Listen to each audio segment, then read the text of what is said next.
आइए देखते हैं, मजा आएगा। कहीं भी नहीं लिखा था कि बुलावा भारतीय जनता पार्टी से आएगा। अम्मा रोते रोते मर गई, पड़ोस के घर में लड़का नहीं गया, बोले अम्मा बुलावा भेजेगी, हम किसी कहने जाएंगे। राम का जब बुलावा आएगा तो कौन रुक सकता है किसी में हिम्मत। राम जो है कण-कण में बसे हुए हैं और कई लोग कहने का काम कर रहे हैं आपको मरने के लिए छोड़ दो ठंड में, और ये चिल्लाते रहो बाप सबके हैं, मेरे रक्त में उनका रक्त मिला है। राम जी की वहाँ स्तुति हो, पूजा हो और हम इसका स्वागत करते हैं। और 49 के बाद से तो पूजा अर्चना चल रही, राग भोग आरती चल रहा कि त्रिपाल की रस्सी बदलने के लिए कमिश्नर की के यहाँ इजलास में अर्जी लगती थी। केवल एक बार 56 भोग की परमिशन थी कोर्ट से।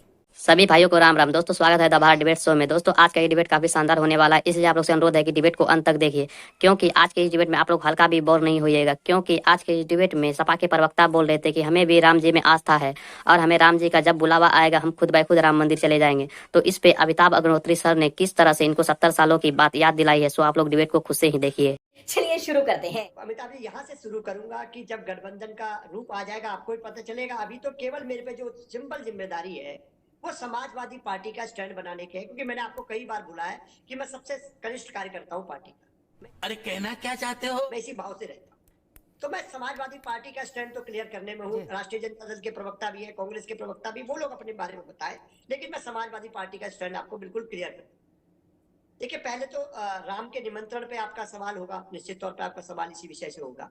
मैं आपको बहुत क्लियर कर दूं, जब मैं बाल्यकाल से एक गीत को सुन पा रहा था और उस गीत के जो भाव थे उसको बार बार मैंने दोबारा जब आपने चर्चा चलाई तो उसको बार बार सुनने का काम करा। और वो गीत और भजन था, वो चलो बुलावा आया है माता ने बुलाया। मैंने फिर दोबारा चर्चा के बाद उस गाने को और भजन को सुनने का काम करा, तो उसमें कहीं भी नहीं लिखा था कि बुलावा भारतीय जनता पार्टी से आएगा या बुलावा ट्रस्ट से आएगा। जब माता का बुलावा आएगा तो किसकी हिम्मत रुक जाएगी? सब जाएंगे। राम का जब बुलावा आएगा तो कौन रुक सकता है किसी में हिम्मत?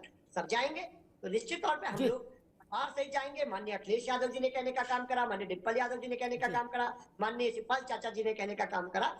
हर समाजवादी वहां जाएगा। हमारा राम जो है सुप्रीम कोर्ट के आदेश से मंदिर बन रहा है, भव्य बन रहा है। राम जो है कण-कण में बसे हुए हैं और कई लोग कहने का काम कर रहे हैं भारतीय जनता पार्टी में ज्यादा बुद्धिमानों की भर्ती हो गई है। वो कहने का काम कर रहे हैं कि 22 जनवरी को राम आ रहे हैं। मैंने भी बहुत किताबें इतिहास दोबारा उठाने का काम करा, तो मुझे जानकारी मिली, जो मेरी जानकारी जो दुरुस्त पाई गई, मैंने पढ़ा था कि त्रेता युग में था, राम तो कण-कण में।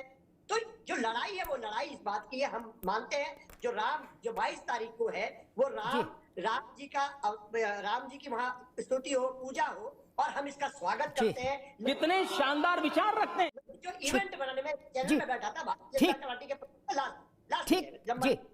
भारतीय जनता पार्टी का प्रवक्ता साथी कह रहे थे ये इवेंट को पूरा विश्व देखेगा।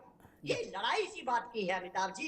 ये इवेंट हमारे लिए उत्सव है, देश का उत्सव है, ये विश्व का उत्सव है, ये हमारे संस्कृति हमारे पुरातन का एक धरोहर है, उसका उत्सव है। ये इवेंट नहीं हो सकता भारतीय जनता पार्टी के।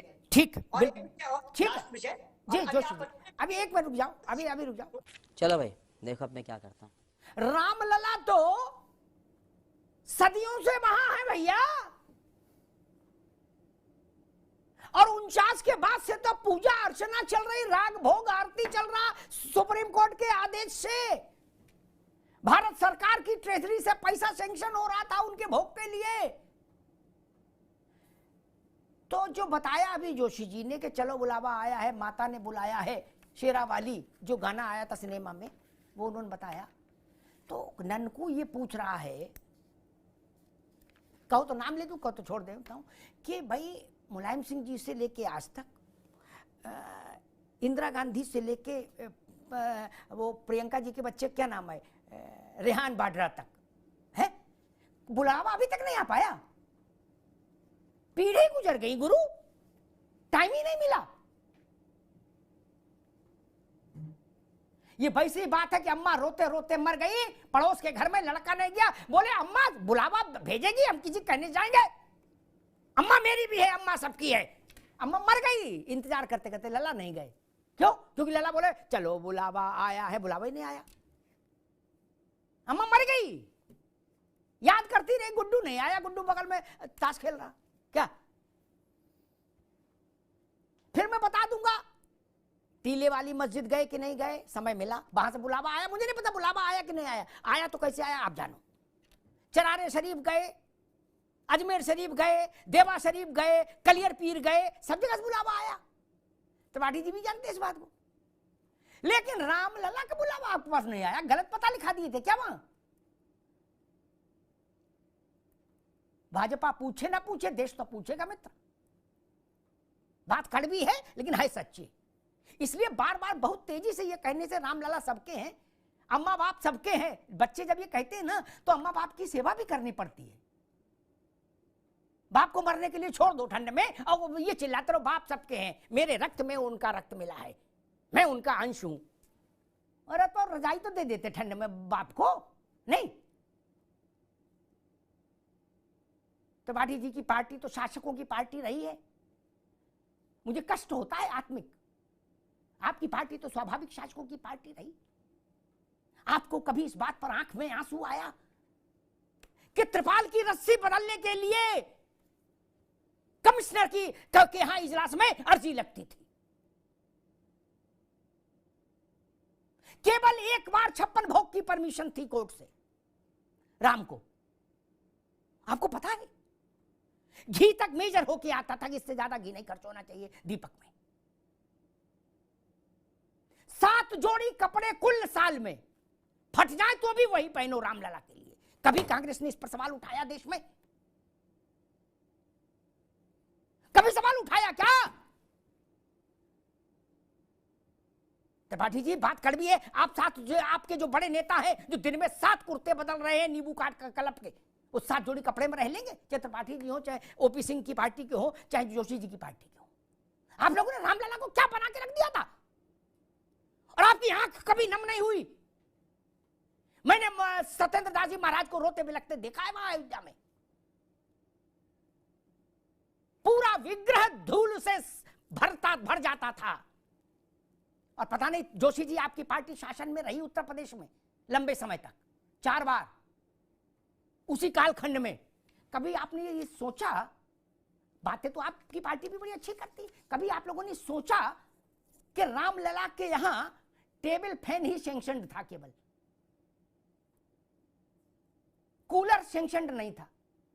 कभी बहैसियत चीफ मिनिस्टर आपने दखल देने की कोशिश की कि नहीं कूलर लगेगा, एसी लगेगा? कभी सोचा? आपके घर में एक टेबल फैन दे दे, सारे एसी हटवा दे, आप रह लोगे? मेरा मन दुखता है, मेरी आत्मा दुखती है। आप लोगों के बाथरूम में भी एसी लगा है। रामलला के दरबार में एक टेबल फैन सैंक्शन था, एक टेबल फैन सैंक्शन था। और आप लोग के तो राम सबके। ओपी सिंह जी, विषय ये कि आपने अपने लोग क्या सब पार्टियों में व्यवस्थित कर रखे हैं और उनका रिमोट खुद ले लिया। बोले हम बताएंगे बच्चा कब क्या खेल करना है।